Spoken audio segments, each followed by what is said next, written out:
దాదాపు 500 సంవత్సరాలుగా అంటే 1528 నుంచి ఇవాళ వరకు నేటి వరకు అనేక రకాలైనటువంటి యుద్ధాలు జరిగినాయి. అదేవిధంగా అనేక రకమైన పోరాటాలు జరిగినాయి. అదేవిధంగా యాత్రలు జరిగాయి. అదేవిధంగా కోర్టులలో చిన్న మెజిస్ట్రేట్ కోర్టు నుంచి సుప్రీం కోర్టు వరకు కూడా పోరాడి 500 సంవత్సరాల పాటు పోరాడి ఎంతోమంది ప్రాణత్యాగాలు చేసిన తర్వాత మనము అయోధ్య రామ జన్మభూమి సంబంధించిన స్థలాన్ని మనము ఈరోజు సంపాదించుకోగలిగినాము. సుప్రీంకోర్టు 9 ఆగస్టు 2019లో అనుకూలంగా శ్రీ రామ జన్మభూమి తీర్థక్షేత్ర ట్రస్ట్కు అనుకూలంగా తీర్పు ఇవ్వడము, దాని తర్వాత ఒక కమిటీ ఫార్మ్ చేయమని చెప్పి కేంద్ర ప్రభుత్వానికి చెప్పడము, అదేవిధంగా కేంద్ర ప్రభుత్వము 15 సభ్యులతో సాధు సంతులతో కూడినటువంటి ఒక శ్రీ రామ జన్మభూమి తీర్థక్షేత్ర ట్రస్ట్ ఏర్పాటు చేయడం జరిగింది. తర్వాత వారి పిలుపు మేరకు జనవరి 20 నుండి 45 రోజుల పాటు దేశం మొత్తం మీద కూడా మొత్తం దాదాపు 45 రోజుల పాటు 4,000 కోట్ల రూపాయలు నిధి సేకరణ దేనికోసం అంటే ఆలయ నిర్మాణం కోసము సేకరించడం జరిగింది. తదనంతరము 5 ఆగస్టు 2021లో గౌరవనీయులైన ప్రధానమంత్రి శ్రీ నరేంద్ర మోడీ గారు అదేవిధంగా సాధు సంతులతో మరియు శ్రీ రామ జన్మభూమి తీర్థక్షేత్ర ట్రస్ట్ సభ్యులతో ఆలయ నిర్మాణానికి శంకుస్థాపన చేయడం జరిగింది. తర్వాత ఈ శంకుస్థాపన తర్వాత ఆలయ నిర్మాణము శరవేగంగా జరుగుతుంది. ఇప్పుడు జనవరి 22, 2024 సంవత్సరము ఈ యొక్క ఆలయం ప్రారంభం అవుతుంది. అంటే విగ్రహానికి శ్రీ రామలల్ల విగ్రహానికి ప్రాణప్రతిష్ఠ జరగబోతుంది. ఈ కార్యక్రమాన్ని దృష్టిలో ఉంచుకొని దేశం మొత్తం మీద కూడా అనేక రకమైన కార్యక్రమాలు జరుగుతున్నాయి. అందులో భాగంగా ఇవాళ మనము ఎంతో పోరాడి సాధించినటువంటి మన శ్రీరామచంద్రుడి ఆలయము త్వరలో ప్రారంభం కాబోతున్నది.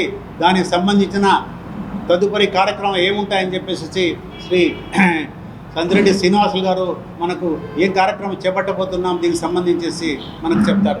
యావత్ సమాజం గత 500 సంవత్సరాలుగా ఎన్నో కష్ట నష్టాలు ఓర్చి సాధించుకున్న అయోధ్య రామ జన్మభూమి యొక్క కార్యక్రమం భారతీయ జనతా పార్టీ గత 40 సంవత్సరాలుగా అజెండాలో మేనిఫెస్టోలో ముఖ్యాంశమైన రామాలయ నిర్మాణం గురించి ఈరోజు అందరి కలలు సాకారమవుతున్న రోజు. 500 సంవత్సరాల నుంచి పోరాడి సుమారుగా 3,85,000 పైచిలుకు బలిదానాలతో ప్రజలు చెప్పినట్టు చిన్న కింద కోర్టు నుంచి సుప్రీంకోర్టు దాకా పోయేసి ఈరోజు సాధించుకున్న యొక్క మన ఆస్తి హిందూ సమాజం మొత్తం గర్వపడుతోంది. దాంట్లో భాగంగా జనవరి 22వ తేదీ మా ప్రధాని శ్రీ నరేంద్ర మోడీ గారి చేతుల మీదుగా ప్రాణప్రతిష్ఠ కార్యక్రమం జరగబోతోంది. దీనికోసం అయోధ్య ట్రస్ట్ వారు ఈ దేశంలో ఎంతోమంది ముందుకొచ్చారు.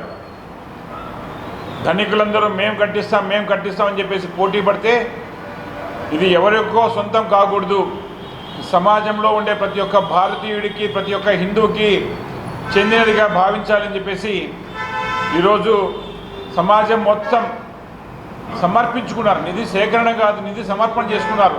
ప్రతి ఒక్క భారతీయుడు హిందువుడు రామ జన్మభూమి కోసం 10 రూపాయల నుంచి 10 కోట్ల రూపాయల దాకా వాళ్ళ యొక్క సమర్పణ జరిగింది.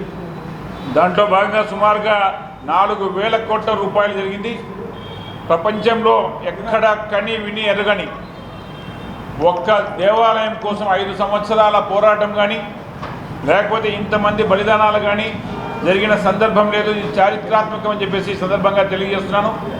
దాంట్లో భాగంగా ఏదైతే సమాజం మొత్తం నిధి సమర్పించి దేవాలయం కట్టమన్నారో దానికి ప్రతిఫలంగా ఆ దేవుడి యొక్క ఆశీర్వాదంతో అక్కడ మనం ఏదైతే పూజా కార్యక్రమంలో అక్షింతలు సేకరించారో ఆ అక్షింతలు అదేవిధంగా ఒక నమూనా ఫోటోని అదేవిధంగా ఒక ఆహ్వాన పత్రికని ప్రతి ఒక్క కుటుంబానికి ఆహ్వానం పంపారు. మీరు అయోధ్య సందర్శించండి.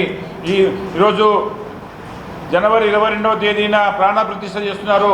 ఆ కార్యక్రమం తర్వాత మీరందరూ వచ్చి అయోధ్య రామ జన్మభూమికి వచ్చి అయోధ్యని రాముని దర్శించుకొని ఆశీస్సులు పొందాలని చెప్పేసి ప్రతి ఒక్క కుటుంబానికి ఇంటింటికి తిరిగి అక్షతల కార్యక్రమము, అదేవిధంగా ఆహ్వాన పత్రిక, అదేవిధంగా నమూనా పత్రిక ఇస్తున్నాం. ఈ 1వ తేదీ వరకు అన్ని దేవాలయాలకు చేరింది. దేవాలయాల కేంద్రంగా జరుగుతుంది. సుమారుగా అనంతపురం జిల్లాలో కూడా కొన్ని వేల దేవాలయాలకు ఆల్రెడీ అక్షింతలు కార్యక్రమం చేరింది.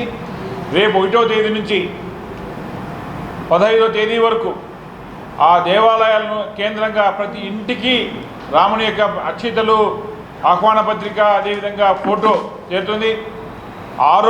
ఆ రోజు నుంచి 22వ తేదీ వరకు ప్రతి కుటుంబంలోన ఆ అక్షింతలను పూజ చేసుకొని ఆ రాముని ఫోటోకు పూజ చేసి 22వ తేదీ జరిగే కార్యక్రమంలో అందరూ భాగస్వాములై ప్రతి ఒక్కరి ఇంట్లోన పూజా కార్యక్రమం ఆ రోజు పండగ వాతావరణం జరగాలి. ప్రతి ఒక్క హిందువు ఆ రోజు భావిస్తాడు, జరగాలని లేదు, వారిగా భావిస్తారు.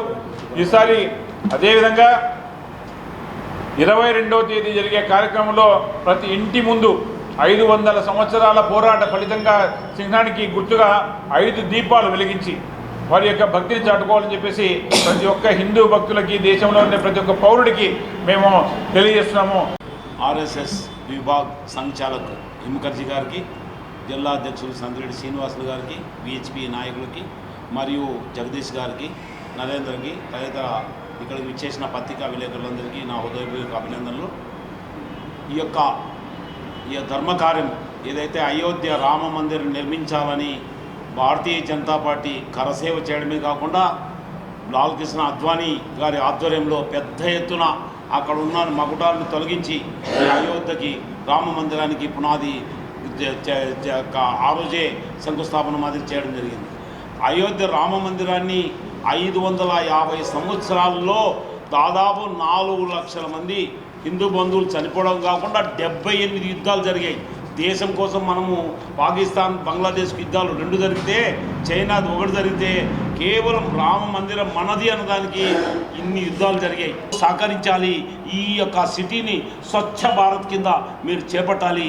అలాగే దేశంలో ఉన్న అన్ని మందిరాలని, అన్ని దేవాలయాల్ని 15 నుంచి 22 తారీఖు వరకు స్వచ్ఛ భారత్ చేసి అన్ని టెంపుల్లో, శ్రీశైలంలో కానీ, వెంకటేశ్వర స్వామి టెంపుల్లో కానీ, మన గ్రామంలో టెంపుల్ అన్నీ కూడా వారం రోజుల పాటు స్వచ్ఛమైన సేవ చేసి స్వచ్ఛ భారత చేసి ఈ యొక్క కార్యక్రమాన్ని రామునికి ఇంతవరకు ఒక షెడ్లో ఉండేవాడు, ఇప్పుడు ఆయన మందిరంలో పోతున్నాడు. కాబట్టి దీన్ని అంతా మనం భక్తి శ్రద్ధలతో చేయాలని చెప్పేసి ఇది చేస్తున్నారు. రామ మందిరమే ఎందుకు ప్రత్యేకత అని అడగచ్చు వేరే వాళ్ళు.